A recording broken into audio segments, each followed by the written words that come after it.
All right, now I want to tackle the subject of the chromatic scale. So here's a chart. You can pause it and write this down for yourself. This is low, this is high, okay?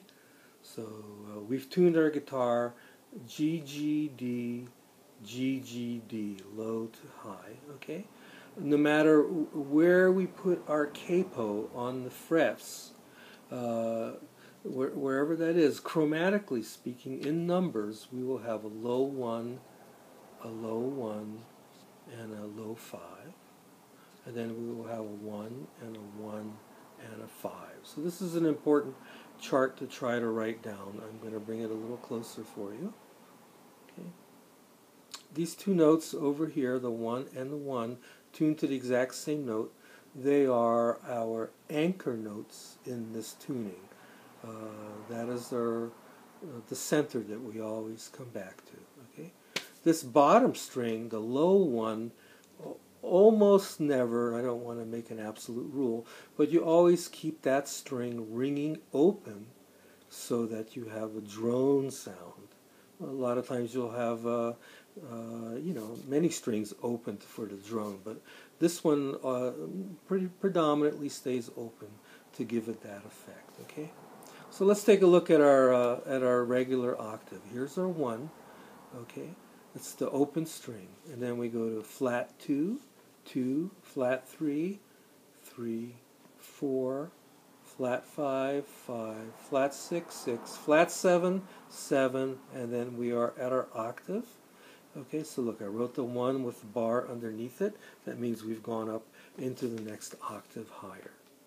Here is our 5. The string is tuned to a 5.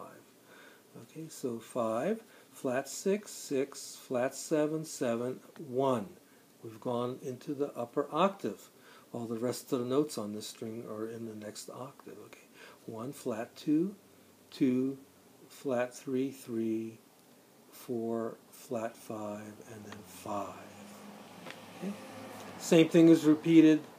This relationship here is exactly parallel on the 4th and 5th string, and the 6th string as well. Everything is just an octave lower than when we started, okay?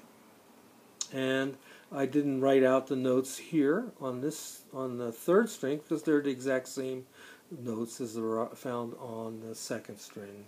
If you want to, you can write them out for yourself. We do play melodies either on the 2nd string or the 3rd string, tuned to the same notes. The finger will go in the same spot.